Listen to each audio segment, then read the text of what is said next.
E você aí? É, você mesmo. Ainda lembra o meu nomezinho?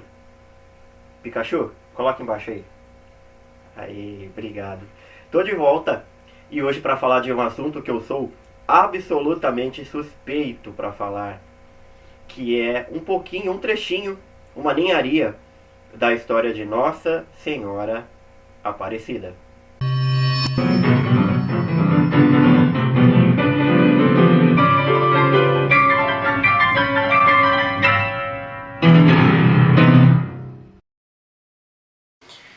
Bom, comigo aqui vocês têm uma pessoa absolutamente suspeita para falar de Aparecida, porque todo santo dia, para mim, é dia de ler Nossa Senhora Aparecida, é dia de cantar Viva Mãe de Deus e Nossa, seria dia de gravar vídeo, por exemplo, porque alguns me falaram, mas você vai gravar em novembro, mas o dia foi em outubro, você já perdeu a data. Meu Deus, e Nossa Senhora Aparecida tem data? 12 de outubro é um símbolo, todo dia é dia, pra mim todo dia é dia. Se eu pudesse eu faria uma live por dia pra falar disso, do que eu aprendi no dia, do que eu descobri, do livro novo que eu achei. E eu confesso pra vocês que pra mim existe uma dificuldade enorme de fazer esse vídeo aqui, porque eu já expliquei que eu não gosto de falar com câmera com algo que não tenha feedback. Pra mim é totalmente diferente uma live de um vídeo gravado desse. Eu me sinto falando sozinho, é horrível, horrível. Mas tem uma dificuldade maior, porque eu não consigo falar de Aparecida e parar de falar, tá certo? E outra coisa, eu não consigo também falar de Aparecida sem me emocionar. Isso aqui é diário. E por isso que esse vídeo tem o caráter de um tributo. Imagina que porcaria eu sou pra oferecer alguma coisa pra Nossa Senhora, mas um tributo à Aparecida. Eu considero uma pessoa totalmente idiota, apartada da realidade, imbecil, acerebrada, quem não consiga enxergar que a Aparecida na verdade, né? Que a Aparecida é simplesmente um pretexto para Deus, para quem ele quis dar tudo o tempo todo e não parar de dar mais. Quando Deus quis ficar mais próximo de nós, deu Cristo Jesus. Quis ficar mais próximo ainda, Cristo sobe aos céus, mas fica a Eucaristia. Quantas vezes eu não me peguei pensando, né? Poxa, eu queria tanto ter vivido na época de Cristo, ter conhecido ele pessoalmente, ter visto como é que ele fazia isso, como é que ele fazia aquilo, os milagres acontecendo ali. Depois eu fui perceber o quanto idiota era o meu raciocínio, porque, na verdade, enquanto Cristo se faz pão, está presente na Eucaristia, todos os dias, em todos os países do mundo, por toda a eternidade até o fim dos tempos, ele está tão fisicamente presente quanto ele estava antes. Não há motivos para ansiedade, não há motivos para temores, para insatisfações. Tá bom, a gente é humano e de vez em quando tem um perrengue terrestre. Só que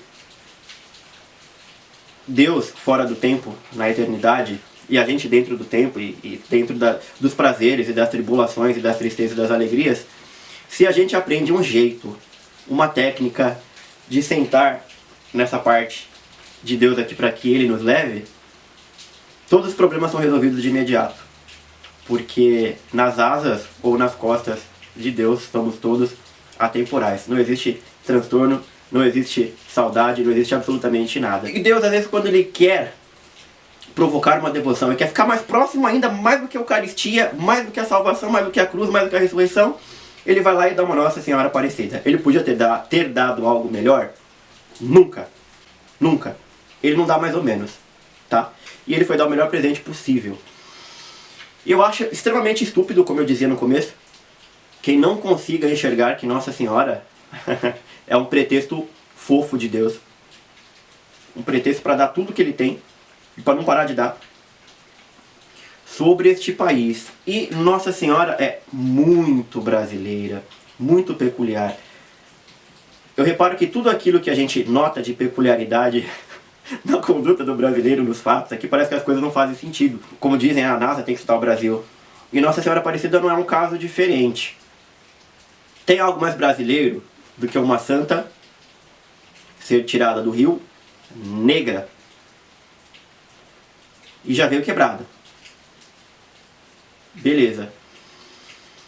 Essa Nossa Senhora, quantas vezes você já foi assaltado? Eu já perdi minhas contas. Agora tá mais difícil pra bandidagem, mas quando eu morava no Paraguai já era totalmente assaltado.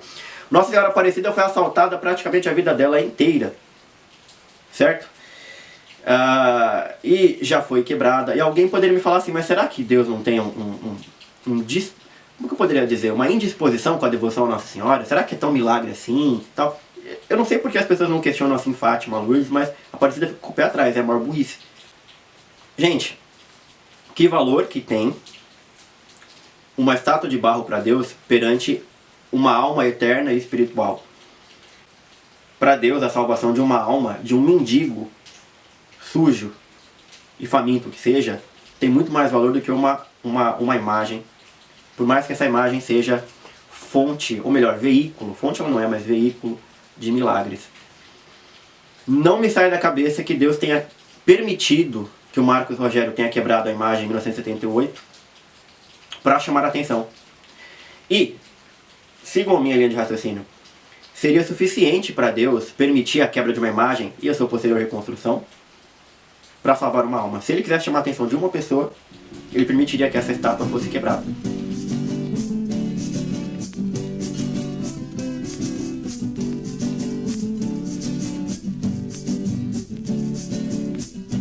Já cumpri minha promessa na Aparecida do Norte, e graças a Nossa Senhora não lastimo mais a sorte. Tanta coisa que Deus não regulou de nos dar através de Nossa Senhora Aparecida, de fato só comprova que ali é um cenário, um palco de algo sobrenatural.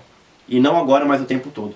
Eu já contei pra vocês num vídeo atrás, na verdade, né, que foi o último que eu gravei com câmera, né, nesse formato, que não foi uma live, que a primeira igrejinha que foi dedicada a Nossa Senhora Aparecida, construída lá no alto do Morro dos Coqueiros, onde hoje ainda é a Basílica Velha, mas aquela construção é um tanto moderna. Falo da primeiríssima, né?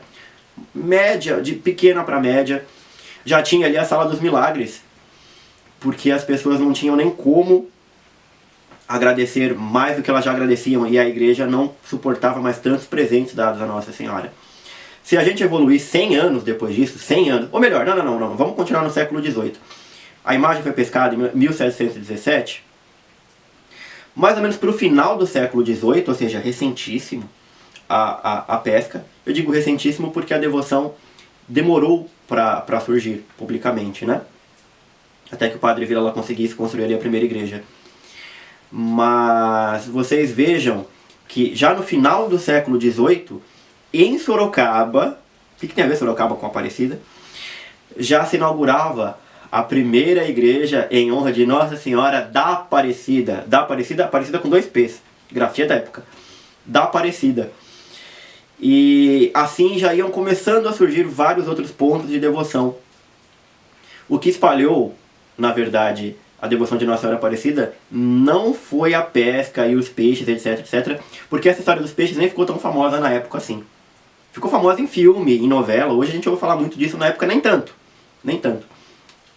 O que tornou Nossa Senhora Aparecida conhecida foi aquilo que Deus deu para nós através dela, para que ele fosse louvado e para que ele tivesse pretexto para dar tudo o que ele quisesse, que é a Nossa Senhora Aparecida. E eu vou falar dela o tempo todo e vou concluir dessa mesma maneira. Inclusive no século XIX, pouco depois disso, aqui só a ponto de curiosidade, um outro padre do interior de Minas Gerais quis também fazer uma igreja de Nossa Senhora Aparecida lá. E o bispo proibiu. O bispo tinha uma mente parapsicológica. Como é que eu vou permitir, tão pouco tempo, fazer uma igreja em honra a uma imagem que ninguém sabe como que foi pescada, se tem milagre ou não, certo? E se esse negócio for falso, daqui a pouco vai acontecer falsa cura, falso prodígio aqui, e eu vou espalhar a superstição? Não, ele proibiu, ele não deixou que a igreja de Nossa Senhora Aparecida ali fosse construída. Mas já numa segunda construção ali da Basílica Antiga, teve a primeira e teve a segunda. A gente vai falar um tanto, já excedi meu tempo, mas vamos lá. Um tanto sobre essa igreja velha, mas em algum momento do século XIX, o bispo de São Paulo lançou uma nota proibindo, vejam só, pensem comigo, proibindo que se colocassem mais desenhos feitos em papel, desenhados a lápis de cor, carvão, mas no papel, desenhos humildes, desenhos simples, na igreja de Nossa Senhora Aparecida, porque eles se deterioravam, né? Porque já estava desfigurando o interior da igreja, cobriam de desenhos. Qual que é a importância desse cobrir de desenhos? Pensem que vocês receberam o milagre de suas vidas. A mãe que não conseguia, a mãe ainda não, né? A futura mãe que não conseguia engravidar, alguém que estava jurado de morte porque devia, e de algum lugar esse dinheiro apareceu, e de alguma forma ele foi liberto, enfim, toda infinidade de milagres. Essas pessoas iam até a Aparecida, felizes da vida, para agradecer, só que era gente que não tinha nada. Não tinha nada. Então, o que eles podiam fazer? Eu estou perante Nossa Senhora aqui, eu tenho que dar alguma coisa para ela, mas eu não tenho nada. Perdoa, eu vou fazer um desenho. E, né, nesse vai da valsa, a igreja antiga por dentro era repleta de desenhos em papel. É presente de pobre, gente. Tá? Não é outra coisa. Em outra ocasião, a princesa Isabel deu uma coroa e depois deu um manto. Ou foi o contrário, primeiro manto, depois a coroa. Eu não me recordo, mas o manto e a coroa hoje, que estão com Nossa Senhora Aparecida lá, que vocês veem na Basílica Nova, são os mesmos que a princesa Isabel deu. Tá? São os mesmos. Outro ponto curioso. E o bispo mandou tirar tudo. Mas é legal de lembrar que as pessoas que às vezes atravessavam o Brasil inteiro, saíam de lá, do Amapá, saíam de lá da Bahia, vinha lá do extremo sul do Rio Grande do Sul para Aparecida, para mostrar para Nossa Senhora ali a família que ele conseguiu construir, para agradecer. E às vezes essa galera só tinha o dinheiro da volta, o dinheiro para tomar um lanche aqui e ali, e o dinheiro da volta. Só que eles chegavam lá, e naquela época, aliás, aquela época, que besteira, até hoje, procissão o tempo todo, cantoria, festa, tanta gente agradecendo, mas tanta gente agradecendo, num cenário tão diferente do que a gente poderia esperar de um século XIX, que quando eles chegavam lá, eles davam tudo, eles nem viam. Eles nem viam, tão emocionados que ficavam com Nossa Senhora Aparecida, com a empolgação, com milagres acontecendo na frente deles. Existe até revitalização de mortos, até isso tem Aparecida, até isso, e já daquela época. A gente pode falar mais a respeito dessa questão dos milagres mal documentados de Aparecida, mas, cara, com certeza aconteceu. Acredito piamente que esse, especialmente, e tantos outros tenham acontecido.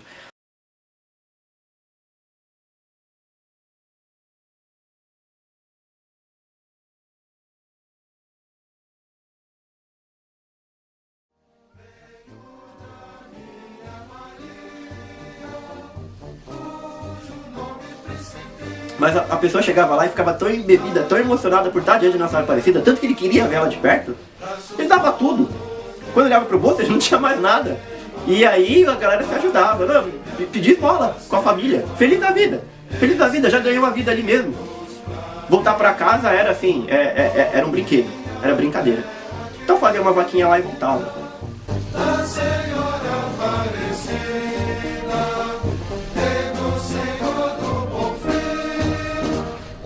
Terras que eu percorra, não permita Deus que eu morra sem que volte para lá. Mas Nossa Senhora Aparecida é tão brasileira, mas tão brasileira, que já na época do Império, Nossa Senhora era roubada assim, diante de seus próprios olhos lá no Santuário Nacional. Caso vocês não saibam, na época do Padroado, em determinado período do Império, qualquer igreja, incluindo então a Basílica Velha, que no caso era a única que havia ainda, era praticamente uma repartição pública do Estado. Então, pelo menos 2 ou 3 vezes, o imperador mandou que se pegasse todo o dinheiro de Aparecida e levasse para ele, para que ele resolvesse os problemas dele, que eu nem vou julgar aqui, tá? Inclusive pagar as dívidas contraídas na escolta que os holandeses lhe fizeram quando ele fugia de Napoleão lá de Portugal para cá. Só que os funcionários aqui do Brasil que iam pegar o dinheiro do cofre também roubavam de monte, né? Vamos falar um pouco sobre isso também. Inclusive eles usavam de uma artimanha que era, sabe aquele cofre que fica diante da imagem com um furinho ali para você colocar o dinheiro? Eles colocavam um dispositivo por baixo que lacravam a passagem da grana. Então quando os fiéis o dia inteiro iam lá colocar a oferta, o dinheiro não entrava e ficava ali na mesinha mesmo. Ele tentava, Ah, mas é para Nossa Senhora. Ele deixava ali e saía andando. Corria um funcionário da igreja, que na verdade era funcionário do Estado, não era padre, não era nada, ele provavelmente nem acreditava em nada, catava aquela grana e guardava, né? Inclusive, tem um nome agora, seria tesoureiro, mas é uma outra, seria a mesma coisa que tesoureiro, mas levava um outro nome, que eu não me recordo agora. Era um cargo disputadíssimo, todo mundo queria ser isso, lá em Aparecida, porque o cara entrava pobre e saía rico. E assim, isso acontecia em profusão. Quando um cara era descoberto em corrupção e por fim ele era chutado, mandado embora, rapidamente quem tinha o poder ali, no caso o juiz, botava ele de novo, ou botava o outro que fazia pior ainda. Teve um que chegou pro juiz da cidade e falou assim, olha, tem um, não lembro o nome dele aqui, vou chamar de Zé da Silva. Tem o Zé da Silva aí, que ele tá me devendo 3 contos de réis, 3 mil contos de réis. E ele não tem dinheiro nenhum para me pagar, ele não tem a menor condição. Faz o seguinte, ó, ou você coloca ele para trabalhar em Aparecida, na igreja de Aparecida, lá no santuário como tesoureiro, ou eu saio do partido. É isso que vocês entenderam. Ele exigia que o juiz nomeasse o cara que estava devendo para ele, para trabalhar em Aparecida, para que ele pudesse roubar a igreja e pagar ele. E assim foi feito, mas sair do partido, mas é claro que não, no meio hoje mesmo, o cara foi lá. Esse cara era famoso por ser um professorzinho, assim, bastante modesto, pobre de lá, que no cabo de alguns meses ele virou até agiota, ele emprestava dinheiro a juros, tá? Um outro também roubava dinheiro especialmente do que era dedicado para a casa dos romeiros em Aparecida. Ele fechou a casa, não deixava quem ia lá agradecer, quem ia lá pedir, não deixava a casa cumprir a sua função, por assim dizer. Colocava os amigos dele para morar nessas casas aí, e inclusive chegou a desviar água. Foi gasto muito dinheiro para que o Santuário Nacional, para que atendesse os fiéis, tivesse água encanada. Foi gastado uma fortuna de lá. E ele desviou a água do santuário para a casa dele, para a casa dos amigos. E todo mundo sabia disso. Aqui eu estou falando de roubar a santa, né? Rapidamente, vamos pular para 1906. O cara entrou na igreja, viu que no pescoço de Nossa Senhora tinha um cordão de ouro muito bonito. Ele falou, caramba, que cordão, vai ser meu. Subiu lá, quebrou o vidro. Eu já contei uma história parecida, né? Em 78 ela foi quebrada, a imagem foi quebrada. Pois é, mas em 1906 já quebraram o mesmo vidro, no mesmo lugar, na mesma igreja, pra roubar o colar da Nossa Senhora Aparecida. Levou. Tem como ser mais brasileira do que isso? Né? Negra, no meio de escravos, surrupiada, pintada com tinta de carro. Eu ia falar, não sei como ela não explodiu, né? Mas ela explodiu na mão de outro, quebrada. Cara, Nossa Senhora Aparecida, na verdade, é um hino nacional. Nossa Senhora Aparecida é um hino nacional brasileiro. Só que divino. Só que divino. Conta a nossa história.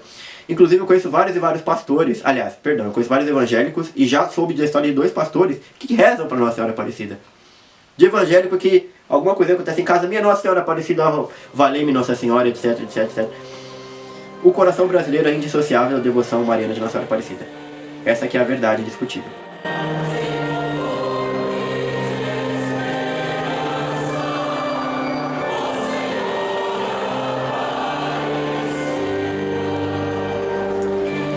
Outra coisa que também é indiscutível é que nesse cenário de encantos e desencantos, Deus promove alguns eventos. Quando ele não faz um milagre supranormal, sobrenatural propriamente dito, ele promove eventos que você diz assim, caramba, é coincidência demais, é coincidência demais.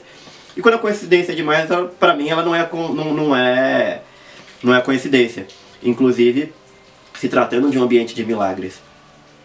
Vou dar um salto substancial, vamos para 1902. O Brasil Império, naquela época, fechou todos os seminários e na grande parte das igrejas do Brasil não se tinha padres para rezar a missa. Por incrível que pareça, inclusive Aparecida. Se você quisesse ir na missa em Aparecida, se de repente você estivesse lá na Semana Santa, pô, eu quero participar da Sexta-feira Santa da Paixão, eu quero assistir a missa de Páscoa, você provavelmente não ia ver, porque não tinha missa e porque não tinha padre. O pouco de padre que estava lá se ocupava de uma coisa ou outra, cuidava de várias igrejas. Se você quisesse confessar, esquece. Se você quisesse casar, esquece. Enfim, quando raia 1902, o bispo de Goiás resolve ir pedir socorro. Pelo amor de Deus, mande-me padres. Ele foi pedir diretamente para Leão XIII, ele foi para o Vaticano pedir pessoalmente lá. Inclusive calhou de falar diretamente com o chefe lá dos Redentoristas. Aproveitando a viagem do bispo de Goiás, o bispo de São Paulo, o cardeal Arcoverde, foi junto e foi aproveitar e pedir padres também para Aparecida. Imagina, Aparecida tem 100 mil pessoas por ano frequentando lá e só cresce. A densidade turística, espiritual de lá tem que ter padre, né? Inclusive o bispo de Goiás chegou lá chorando, porque ele não conseguia padre. E aconteceu que 2 congregações que foram solicitadas negaram, não, a gente não tem padre para mandar para lá não, mas os redentoristas sim. E por um motivo muito interessante, por uma coincidência assim, muito deliciosa. Os redentoristas da cidade de... Peraí que eu vou me preparar. Alchotink é o nome da cidade. O João, que trabalha comigo na polícia, é professor de alemão e me ensinou a falar Alchotink. Eu espero que esteja... Não desaponte aqui.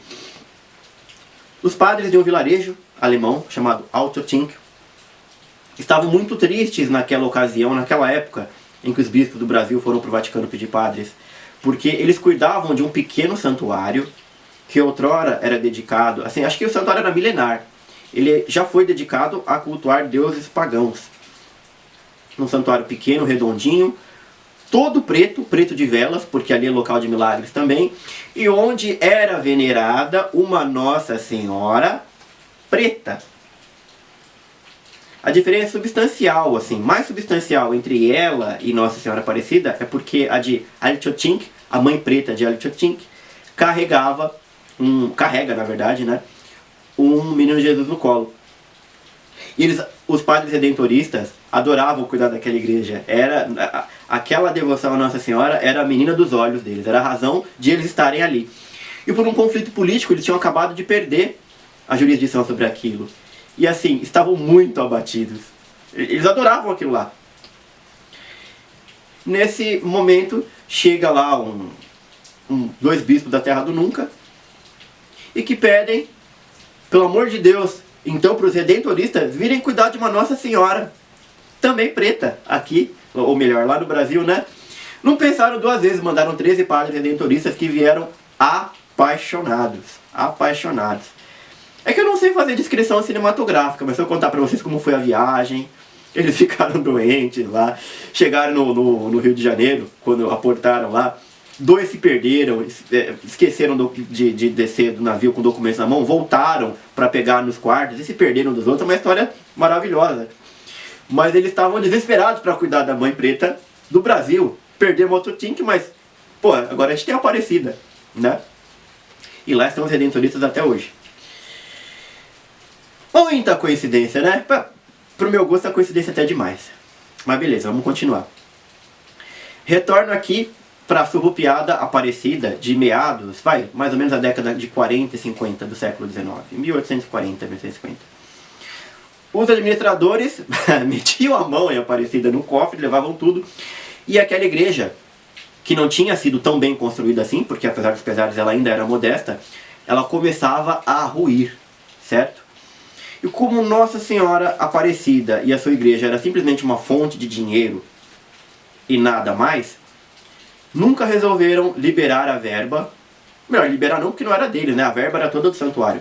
Inclusive o dinheiro que saía do santuário de Aparecida foi usado para construir hospitais, escolas no Vale do Paraíba e no Brasil inteiro, tá certo? O montante de grana que saía de Aparecida por dia era, assim, assombroso.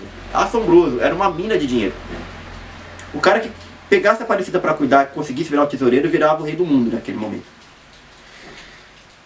Mas eles estavam, assim, zero preocupação com o santuário, e ele ameaçava ruir com Nossa Senhora dentro.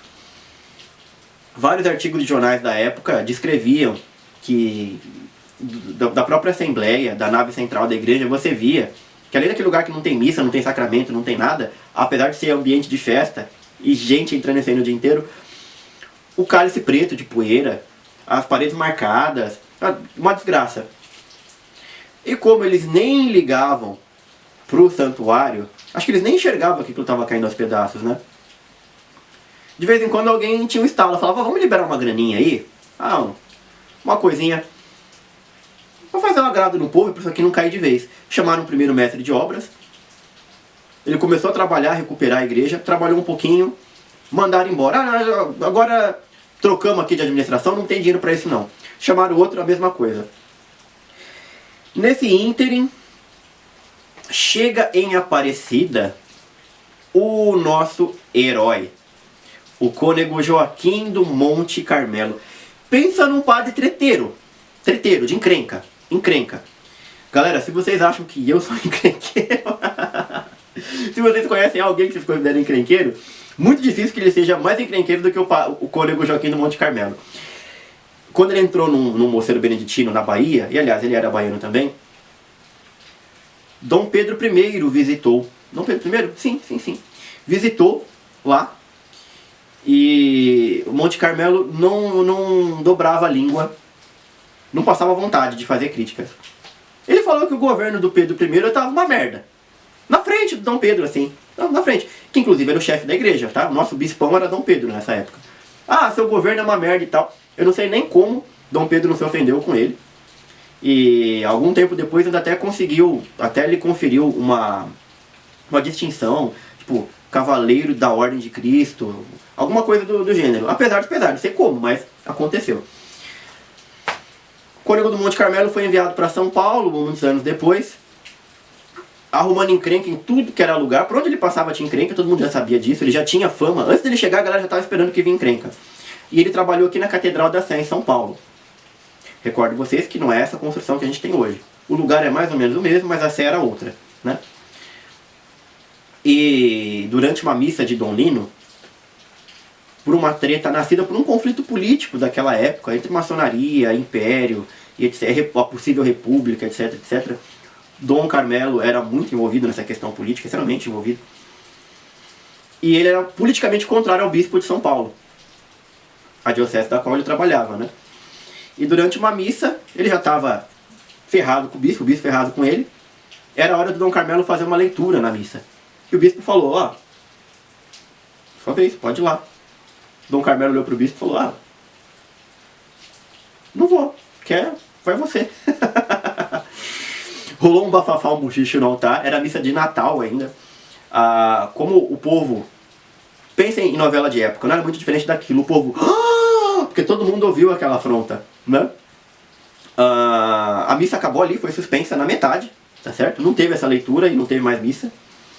E Dom Carmelo teve o seu direito de celebrar a missa suspenso.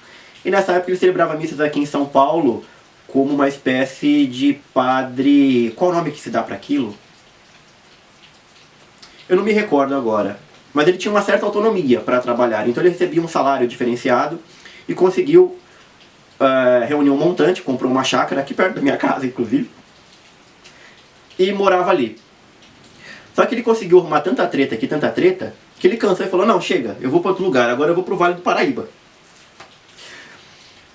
Quando ele chegou em Aparecida, a primeira vez que ele subiu a ladeira do Morro dos Coqueiros, lá, né, onde fica a Igreja Velha, estava tendo um surto de lepra. E nessa ladeira tinha muita gente chorando, de um lado pedindo, e de um lado dizendo que recebeu uma cura milagrosa. E de fato, muitas curas foram atestadas na época e atribuídas à intercessão poderosa de Nossa Senhora Aparecida. Ele viu tudo aquilo, quando chegou na igreja, vislumbrou uma igreja caindo aos pedaços. Como é que a padroeira do Brasil, tudo bem que ela não tinha sido nomeada ainda, mas ela já era padroeira do Brasil, tá? A verdade é essa. Como é que isso aqui está caindo aos pedaços? Já começou a tretar com todo mundo. Não conheço o poder de persuasão do cônego Monte Carmelo, mas ele conseguiu convencer aquele bando de ladrão que geria o santuário a dar um salário para ele, que inclusive ele cobrava juros, né, se atrasar 8% ao mês aí, e eu vou reconstruir essa igreja. Vale lembrar que Dom Carmelo, intelectualmente falando, não era qualquer coisa não. Ele era doutor em teologia por Roma, entendia muito de arte. Aqui em São Paulo ele tinha comprado um órgão da Europa, partituras, ele tinha feito muita coisa Mas assim, arquiteto ele não era. Mas ele chegou e falou, pronto, eu sou arquiteto. Convenceu a mesa, falaram, então beleza, você vai reconstruir aí. Ele já sabia que ele era lugar de ladrão e já deduzia que não ia ganhar, que ele não ia ser pago direitinho, né? Nem metade do que ele sonhava em ganhar ali trabalhando. Só que com o tempo ele mostrou que o sonho dele era revitalizar a Aparecida, e por isso eu digo que... proteger a Aparecida, né? E por isso que eu digo que ele é o nosso herói. Porque é óbvio que não pagaram ele. Ali o primeiro mês, o segundo aconteceu, depois atrasou, a gente não vai mais te pagar não. O que Monte Carmelo fez? Eu tenho que Cara, essa igreja vai cair em cima dessa imagem. Eu tenho que proteger Nossa Senhora. O que eu vou fazer? Ele vendeu a chácara que ele tinha aqui no meu pedaço aqui. Pegou empréstimo, não sei de onde, e com esse dinheiro tirou do bolso dele para reconstruir a Aparecida. Nesse ínterim ele foi demitido. Ele entrou com processo. Se eu não me engano, o primeiro processo que ele entrou na justiça para receber o que deviam para ele perdeu e teve que arcar com o processo, pediu empréstimo para pagar o próprio processo dele. Enfim, se ferrou. Enquanto ele estava suspenso do trabalho de Aparecida, quando ele tinha perdido o emprego ali, ele continuou trabalhando lá, eu não quero saber. Eu vou entrar lá e vou dar uma olhadinha como é que tá. Ele andava com cajado, batia na parede, brigava com os pedreiros. Não, mas vamos fazer assim, vamos fazer assado. E pagava o material do bolso dele. Bom, vamos dar mais um saltinho aqui. Quando ele chegou lá, a reforma estava atrasada em 15 anos já. E na mão dele, se eu não me engano, demorou mais ou menos uns 15, 18, 20 anos também para levantar aquela igreja. E por fim ele levantou, meus amigos. Depois ele conseguiu reaver o dinheiro que ele tinha perdido no processo. Saiu soberano, comprou imagens novas, vendeu as imagens antigas, comprou imagens novas. E ele disse, eu quero construir aqui um império de Nossa Senhora. Então ele importou mármore, partituras também, de novo, enfim. E aconteceu que no ano de 1888 chega o dia da grande inauguração. Recordo que ali era um local onde não havia praticamente missa, não havia sacramentos, não havia padre, não havia nada. E ele era um padre que trabalhava ali como mestre de obras e tinha o sonho de voltar a rezar a missa. Inclusive ele tinha pedido para o Dom Lino, o mesmo bispo com quem ele brigou aqui em São Paulo, o direito de rezar missa, pelo menos missas privadas para padres. E o Dom Lino falou, não, você é muito treteiro, não vai não. Perante a igreja aqui como sacerdote, assim, na prática você não é ninguém, não vai fazer nada. E chegou o dia da grande inauguração. Os maiores governantes de São Paulo, a população em peso, artistas, todo mundo lá. Eu acho engraçado que um dos livros que eu leio fala, tinha banda de música, pipoqueiro, aquele cara que fica aquela maquininha de fazer forão, que tem um papagaio dentro, que tira o bilhetinho pra você. Tinha tudo isso lá. Era a festa, era uma festa nacional, de dimensões nacionais. Numa época que não tinha rádio, não tinha televisão, não tinha telefone, não tinha nada. Mas o Brasil inteiro de alguma forma estava representado ali. Entra o bispo Dom Lino para rezar a missa, a igreja lotada, e cadê o Dom Carmelo? Consta que alguém encontrou Dom Carmelo abatido em algum canto, encostado numa pilastra, olhando para o chão, visivelmente triste, amarelo da emoção assim. E é fácil deduzir. Gente, o santuário de Aparecida era a casa do Dom Carmelo. Aquele santuário era dele. Ele levou sozinho a devoção que hoje a gente ainda sustenta de Nossa Senhora Aparecida. Eu poderia dizer que humanamente ele é o pai da nossa devoção. Ele queria estar celebrando aquela missa, essa que é a verdade. Né? Como é que ele constrói anos, décadas, chega no dia e não reza a missa? Pois bem, algumas missas depois, Dom Carmelo não foi visto. Mas cadê Dom Carmelo? Bom, não sabemos, vamos começar a missa aqui. Toca o órgão solenemente, aquela missa tão lotada quanto as anteriores, daquele tempo de inauguração. Algumas pessoas viram de perto. Algumas outras não enxergavam nada, porque, né, cheio de gente. Em algum momento o órgão para e aquele padre de costas se posiciona diante do altar. Todo mundo ouve uma voz trêmula, uma conhecida voz trêmula. Introibo ad altare Dei. Finalmente, Dom Carmelo, em algum momento na sacristia ali, ele foi reintegrado por Dom Lino. História linda, maravilhosa. Reintegrado por Dom Lino, E não se imagina qual foi a emoção de Dom Carmelo de rezar aquela missa. Como diz o Padre Quevedo em uma entrevista, né, que ser sacerdote é reinar. Não se imaginem que Dom Carmelo não se sentiu o rei do mundo ali. Zerou a vida, zerou a vida. Para ele podia morrer ali mesmo, que zerou. Realizou o sonho da vida dele. Com certeza o pico do Monte Carmelo foi ter rezado aquela missa. Acharam bonita a história? Eu acho que esse vídeo já tá grande demais. E eu vou voltar em algum momento falando de Aparecida. Eu já tenho um monte de coisa pra contar, e aqui eu pulei, fui e voltei, mas eu tenho muita coisa pra contar ainda. E vocês podem ver que eu acho que eu tô meio diferente nesse vídeo aqui. Não é o tempo não, é a emoção mesmo. Eu fico calculando o que é que eu devo falar, se eu vou aguentar contar algum ponto sem me emocionar, se o ponto é interessante demais pra mim e de repente não é pros outros. Enfim, eu fico brigando comigo mesmo. Por isso essa instabilidade em contar a história. Mas eu sou muito feliz em falar de Nossa Senhora Aparecida pra vocês. Se Deus quiser, vídeo novo nesse mesmo formato aqui semana que vem. Quero ter energia de voltar pra ficar. E tamo junto. Forte abraço, salve Maria e até a próxima.